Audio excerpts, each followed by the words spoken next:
Welcome to the very first episode of Wed and Wild. This is the podcast where we talk about the wild, wonderful, and downright ridiculous parts of marriage and family life. We're the Smiths, a married couple who's surviving love, kids, and each other. Welcome, everybody, to our very first podcast. Welcome. We're very excited to finally get this up and running. It's been a long time in the making. To include 10 takes that we did yesterday that didn't make the cut. Yeah. My executive producer, a.k.a. my husband, told me that I needed to prepare for this podcast, and I told him I did it. And then it comes to find out we did need to prepare. So, but here we are. And we're really excited to be able to launch a podcast that couples can hopefully relate to and laugh with us, cry with us, and have a little bit of fun. Anything to add there, James? No, you can start with just why we wanted to start this podcast. Yeah, I think I'll go first and then I'll let you go. But I wanted to start a podcast because I really started listening to podcasts when we had the twins, and it helped me understand what I was to expect in the pregnancy and things, and it was relatable. And so that's kind of where I was at. And I think back then I said I wanted to start one, and we've just been really busy. And yeah. Also, I don't know if everyone can hear them yelling in the background while we're doing this, but the reason I wanted to do this was to create a space where couples can laugh and learn and realize that they're not alone in the messy, crazy stories. Yeah, so hopefully this podcast is someplace that you can relate to. We're trying to record this episode while the girls are still awake, so hopefully this goes well. And if not, they might come in and say hi. And so on today's episode, we're going to cover a recent disagreement that we had about something petty, some hilarious parenting moments, and then some financial decisions that sparked a debate. So let's start off with, we're doing wins and woes in our podcast. And so James is going to start first. So what's your win from this week? I will take a win as getting the girls to go to bed without them fighting me on it or arguing or crying or anything. They just went to sleep. Easy parenting. Mm-hmm. That's definitely a win because I struggle there sometimes. My win was that I was able to navigate picking up the girls, hosting my holiday party, and simultaneously watching the girls run around. But in that same vein, my woe is also that the top golf staff knew who they were and came to find me to let me know that one of my daughters was running down the bays and that I needed to go and pick them up. Yeah, it's a win and a woe. I was really embarrassed. And if anyone wants to just send in their wins and woes for the week with parenting or relationships or just life in general, go ahead and send it to us. We can talk about it. What's your woe? Yesterday, when we took over 10 times to record 5 minutes and couldn't even get through that part. That was my fault. We're more prepared now. I realize that this is a harder job than I thought it was going to be. I'm going to start preparing for our episodes in advance. Definitely got to do homework throughout the week. Yeah, I didn't do that, so... Okay, let's talk about a recent disagreement that we had. And for some context, James and I decided to change the way that we did our financing. We've been together for almost 10 years, married for 2, and have been doing our financing the exact same way all of those years. And James proposed something different. And so we had a little bit of a disagreement about it, but let's you were angry. Yeah, I was. Let's jump into it. Man. Basically, we had 3 accounts. One was for bills, one was for spending, one was just a savings account. My idea was to split our spending account and take a certain percentage that is from my check, my money, into my own account, and she gets her check, her money into her own account. She did not want to do that. Was there a reason behind that? I think I just felt like it was going to be too challenging to try to figure out like who has to pay for what. And no, I think that was probably it. But honestly, I think a little bit just had to do with like, we've done this the same way for the last 10 years. And so why are we changing this now? Well, I mean, the way it was we had one spending account. So, we both would, whatever we wanted to do, we would use that account. Well, it would turn out that she would spend a lot of money out of that account. So when I wanted to spend something, I could not, because it would be gone. I wouldn't really say that you couldn't. I would just say that I would give you a hard time about what you were spending. So like I would spend it on shopping and you would be door dashing things to work. Food. Yeah. Survival things. And then I would give you a hard time. Yeah. And I would give you a hard time about it. Yes. Whereas she would be spending $200 to $300. I'm spending about $20. but I'm the bad person. But the idea was to split the accounts. That way she could actually see what she was spending compared to me. And once we did that, I believe you cut back a lot on shopping. Oh yeah, I've saved quite a bit of money. I will say overall, I believe we saved more money than we were ever the first way. Ever. After splitting. Yeah, I think like one, I'll name, I was highly upset about the decision. I was really pissed off. But I think ultimately it was the right decision.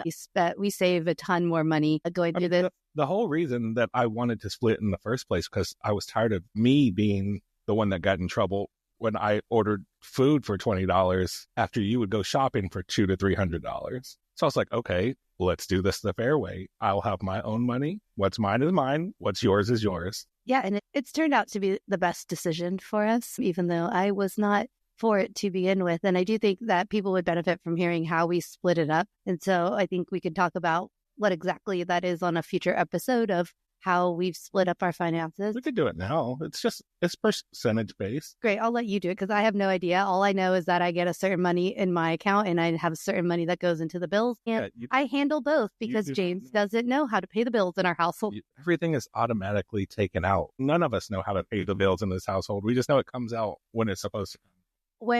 What's the name of our water and gas company?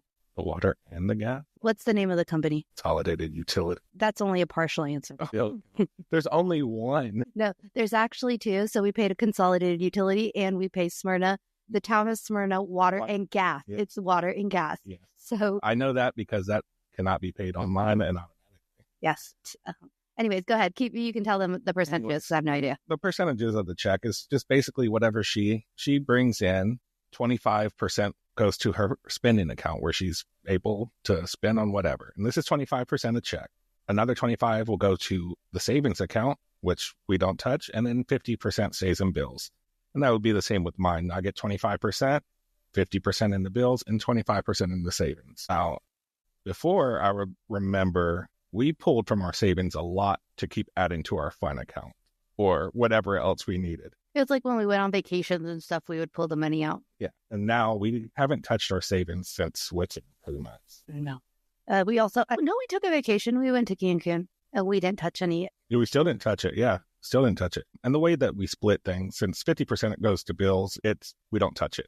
We just have every bill that's set up there that comes out automatically. And that's it. Our main checks go into there and get split from there automatically. As for gifts, like Christmas, for instance, we split the gifts. So we'll say, hey, we're spending X amount on the kids. I'll pay you half or we'll just split it. I'll do half. She'll do half. So if we spend, $1,000, I'm paying for $500 worth. She's doing the other 500 out of our fun account.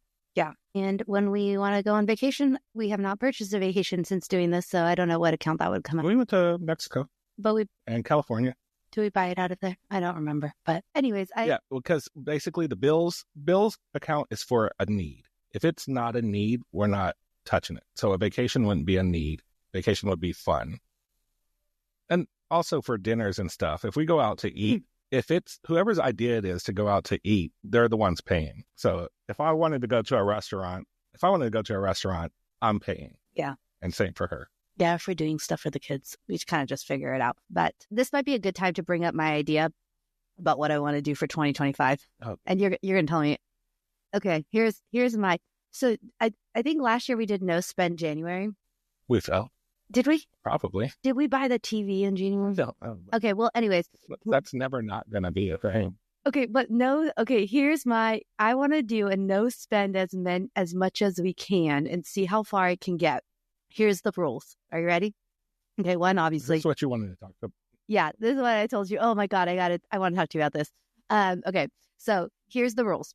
Obviously, we still have to pay our bills, but we don't buy any new clothes for ourselves. So we don't go shopping at Marshall's and spend $300. You don't buy new shoes. The only exception to that rule is, and I can't see how this would be an exception for us, is I gain 15 pounds and I need to buy new jeans because none of mine fit me, right? And 100% of my jeans don't fit me, so I need to go and replace them. Or like I break a shoe or lose a shoe and I need to buy that exact same shoe, but I also have 100 other pairs. So there would really be no need to have to buy clothes, okay?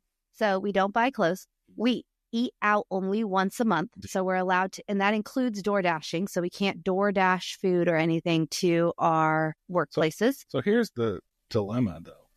You don't cook. I know. Well, this is, hopefully we can talk about what I'm going to do. You don't. This is my idea. Okay, just listen, hear it out. Okay, hear it out. So I do that. We don't DoorDash food to work. And we only eat out once a month. So I can't be stopping at McDonald's to get the kids McDonald's on the way to the basketball game. Yeah.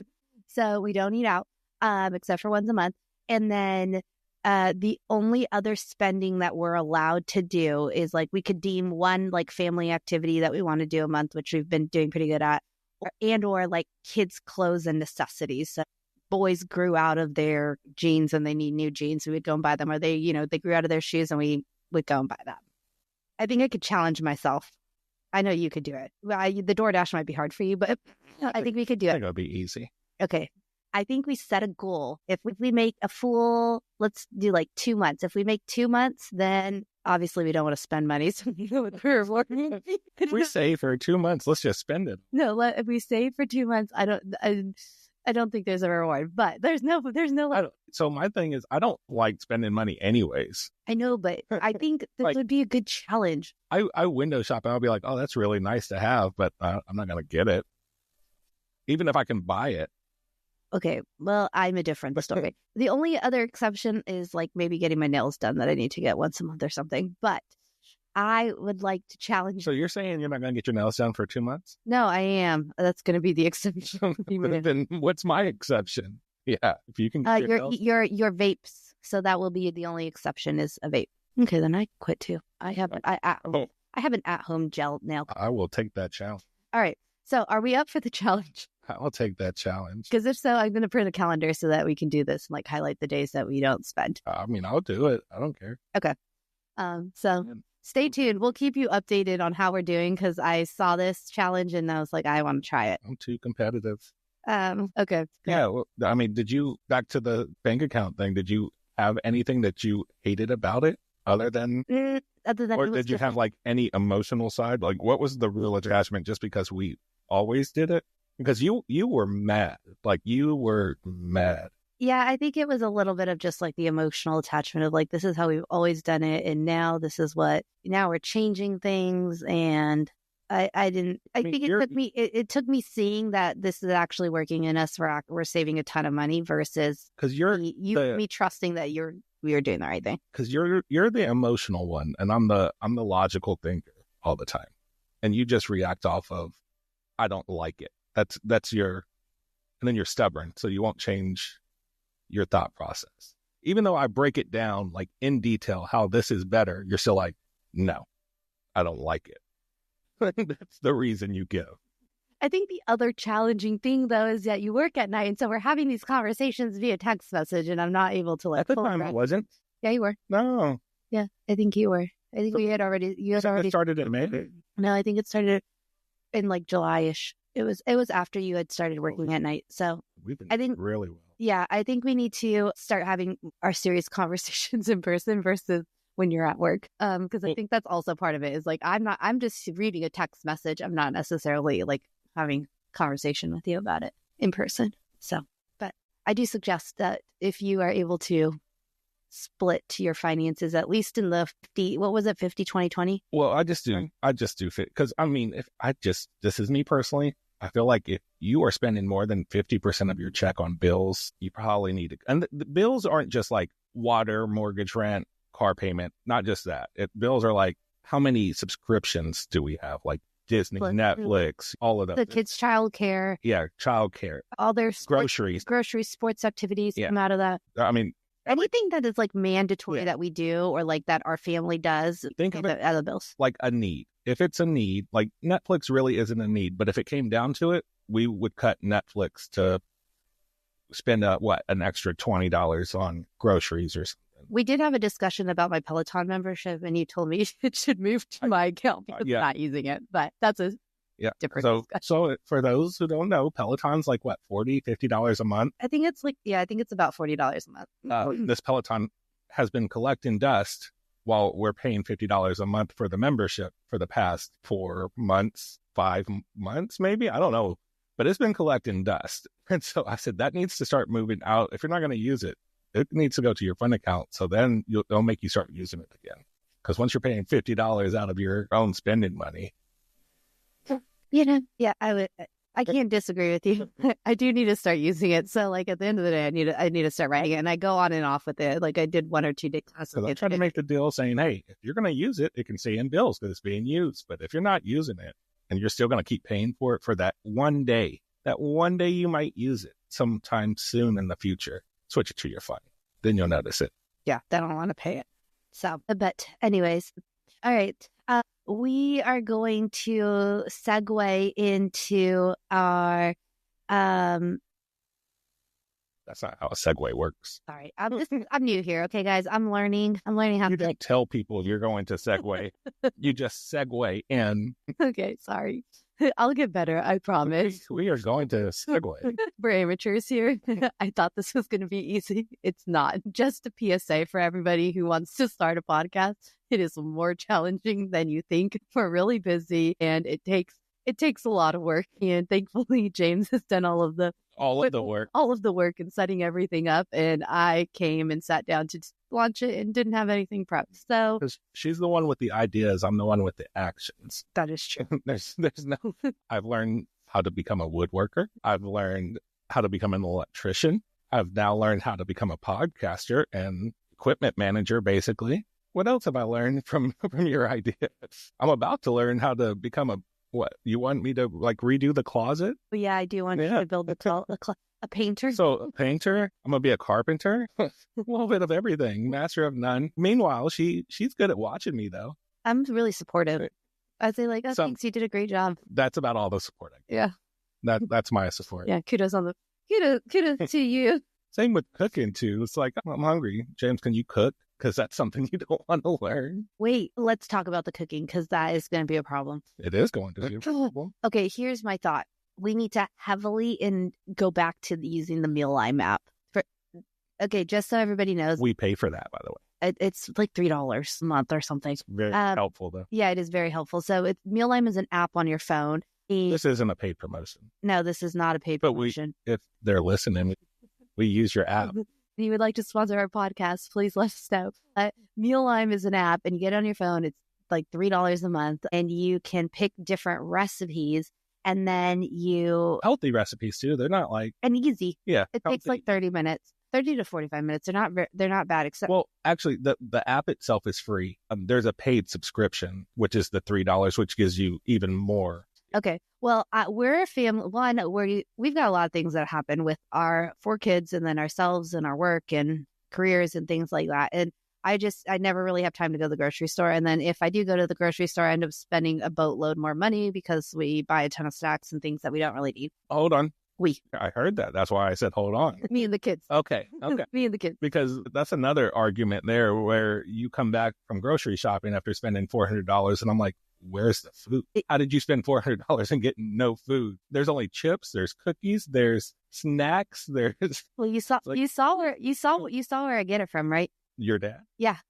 My dad my mom and dad are in town with us for the holidays, and my dad went to Costco and he came back with I think 7 different options of pastry and cookies. Like Costco size cookies, just pastry containers, donuts, a dozen donuts, chocolate chip cookies, macadamia nut cookies, sugar cookies. It's like I don't eat sweets like that. I don't eat a lot of sweets, so those things just sit here. Our kids do them. Our kids destroy them. So, but anyways, back to Mealime. So I think we need to heavily get on the Mealime app because I don't go to the grocery store, and Mealime, once you select your groceries or the recipes that you're going to do, you can place it in your Walmart Instacart. Say, hey, this is how many people I'm feeding. Well, for us, it would be 6.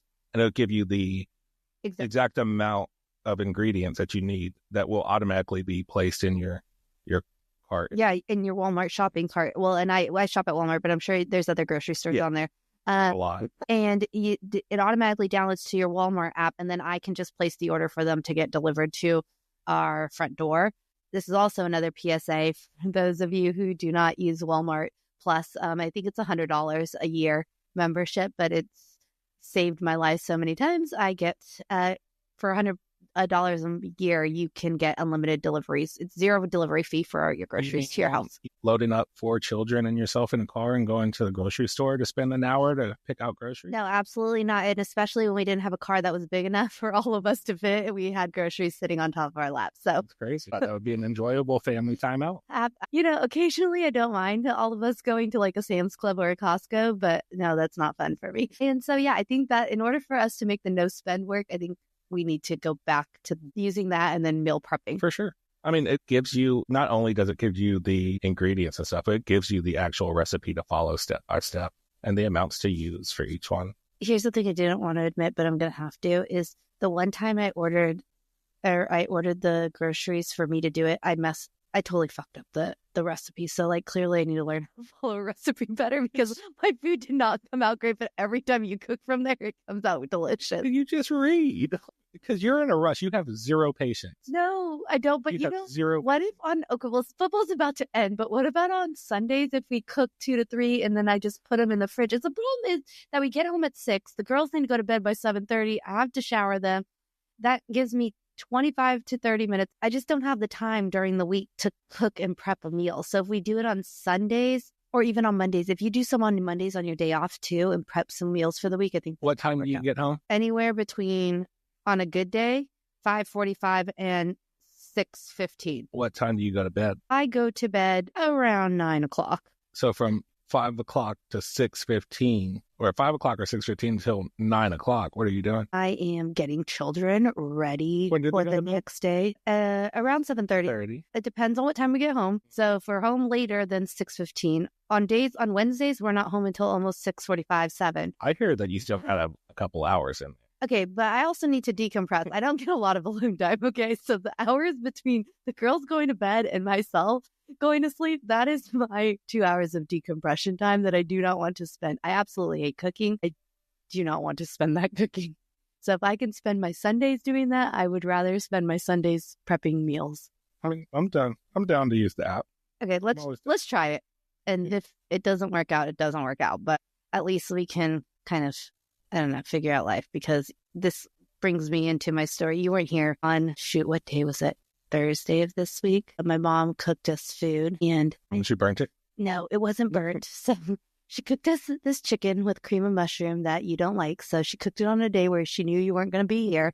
And I've been really sick, guys. Today's the first day that I've put on makeup and gotten myself ready and feel 100 times better. But I was really sick. And so she said she was going to cook dinner and she made food. And I told her I don't think I could taste it, but I'm pretty sure it was really bland. But Ava looked at me and said, "This is the best dinner I've ever had." And she tore up that chicken to the bone. She tore up the chicken to the bone. She ate it like no one's business. Requested it the next day. Yes, she ate it again the next day. And did the same thing. Repeated. It was kind of like my chicken. It reminds me of my TikTok chicken recipe where you guys just destroy the chicken that I make. And that's how it was. And I was like, well, in my brand, this doesn't taste that great. It's pretty bland. Ava thought it was great. And she thought it was the best cooking she's ever had. And I was like, wow, she used to tell me I was the best cook. To be fair, Ava eats everything. It's Sophia who doesn't eat. Well, Sophie didn't eat the chicken. Yeah, exactly. She did eat 2 pieces of broccoli. Now but there was no salt or butter on the broccoli. It was just steamed. To get Sophie to eat would be impressive. That's a win. That's true. So, okay. We're going to share a funny story about somebody in our immediate inner circle, and James is going to share the story. I don't know what story that is in our circle. Is this person listening? Are they going to know? Who? What story? Oh, you said I'm going to share the story about the inner circle. I have no idea what story or who in this inner circle that I'm sharing. So I need some assistance here. You just threw me straight under the bus. I was like, yeah, you're going to do this. I don't know what you're talking about. This was not in the notes. It was in the notes. That we're sharing a story about someone in the inner circle? Oh, a story about us. We're in the inner circle? Yeah, it's trying to be discreet. I mean, that sounds like a story for you then, since you know what it is. Miss Discreet, the inner circle about us. What story are you referencing here? I'm referencing the Ava story. There's a lot of Ava stories. I don't know what Ava story. That she peeks ahead of. She's sensitive. She's our wild child. She popped her head in the window. Sorry, I'm going to snore. Then you're going to have to tell me what Ava's story, because there's a lot of Ava stories to tell.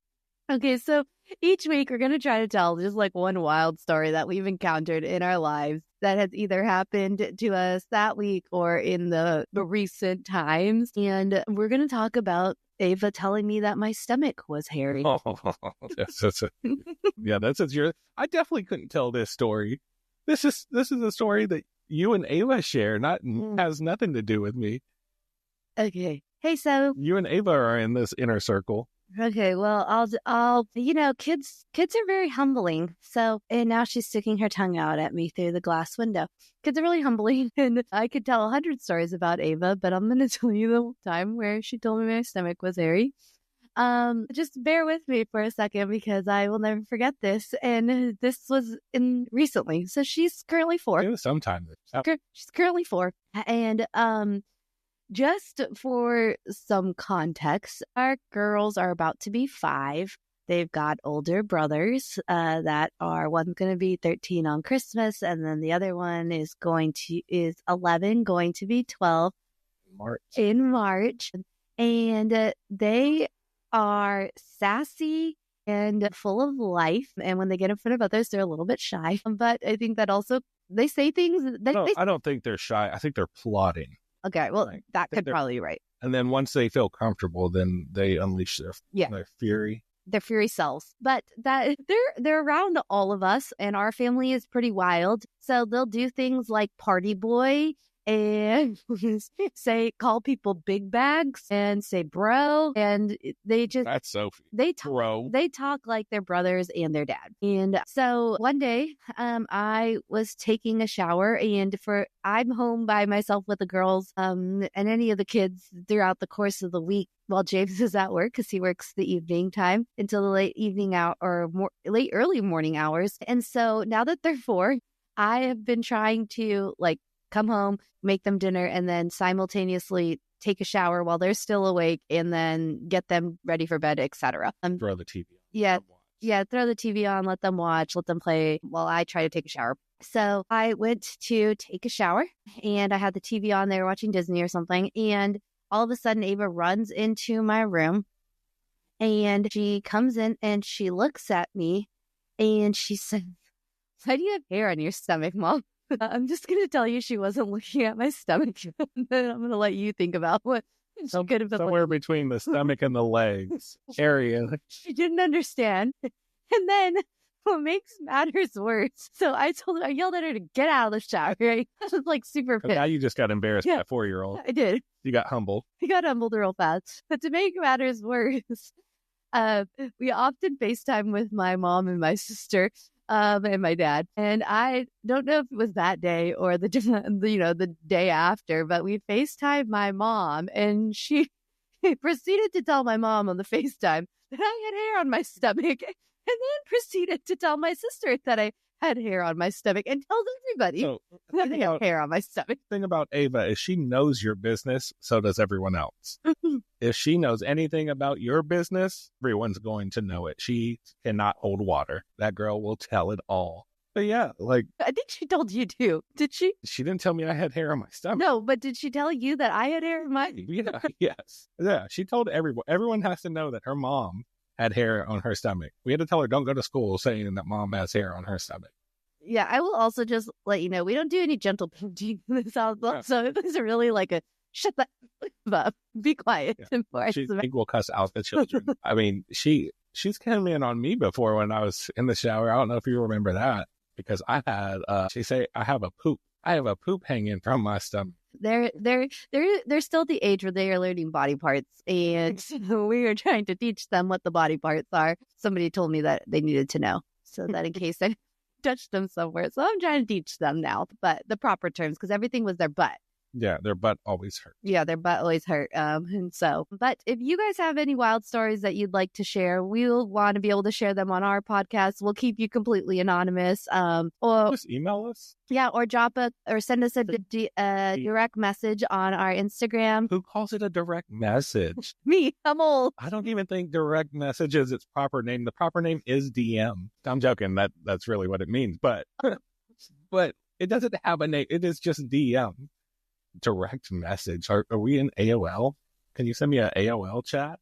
Okay, well, first of all, I have not been sliding into anybody's DM. I don't think ever in my life. You don't have to know that's the term. I don't DM people. Send us a direct message. I'm trying to be politically. Send us a letter, a handwritten letter to our mailing address. But yeah, But yeah, if you want to share a story, we will not bring up your name unless you say, "Hey, bring up my name. I want to hear what people say about me." We can read your story and talk about it. Try not to make fun of you. Or laugh with you. Or say, like, we've experienced the same things. I'm sure there's some things out there that we've experienced that are the same, and some things that we're like, oh, we're probably going to experience in the near future. Don't send us any teenager stories, because I'm kind of terrified of the teenager phase. We're getting into that phase. We're at the preteen phase, which you're scared of already. I'm terrified. Yeah, you don't want to walk into the boys' room at all when their door is closed. No, I always knock. Well, no, not me. I'm not busting. Oh, I kick the door in like a Kool-Aid man. Yeah. If I catch them, it's nothing I've never seen it done before. You know what I mean? Well, here's the thing: is I don't know if any other parents experience this quick shift in their kids' dynamic in a preteen, but I feel like the boys went from naive and not knowing things to when they say pause because you're talking about something sexual. I want to be like, how the F do you know that? Remember, what did Roman say the other day? They pause everything though. But what did Roman say the other day? And raw dog. Yeah. Raw dogging. He was like something about raw dogging. Something about raw dog. What does that mean? And he wouldn't tell me. And I was like, no, I want you to tell me what that means since you're using the term. And he didn't want to tell me. So does he know what raw dogging is, or is he just repeating words? Either way, it's a problem, and I'm not okay with it. They're at that age. They're gonna be 12 and 13, and so that's why it terrifies me. Yeah, and you're not walking into their room already. Like I said, I'm going in. Great, and even handle it. And Roman will lock his door, and I just open it. I just pick his lock. I'm like, all right. I just send the girls. I say, come and Sophie go in. Yeah, because that's better. Let's send the 4-year-olds to go see what they're doing in their room with the door locked. Nobody judge our parenting styles. Okay, again, like I said, we don't do gentle parenting around here. The one who still thinks you got hair on your stomach, we're sending them in there to see. Yeah. She'll keep it real with us. She'll let us know what's happening. So anyways, well, thank you guys for joining us on our first episode of Wed and Wild. We're so excited to have you guys here as part of our wild little community. Again, hopefully we've brought some laughs and shared some insight for you guys. And we can't wait to join you guys again next week. Thank you again. Make sure to follow us at Wed and Wild podcast on Instagram. Are we talking about next week? Is it the relationship conflicts and miscommunications? No, next week we're talking about balancing it all. Well, it's going to leave me out of it. Yeah, because you don't do any of the balancing. But yeah, next week we're going to talk about how we balance all this chaos. So tune in then. Thanks, guys.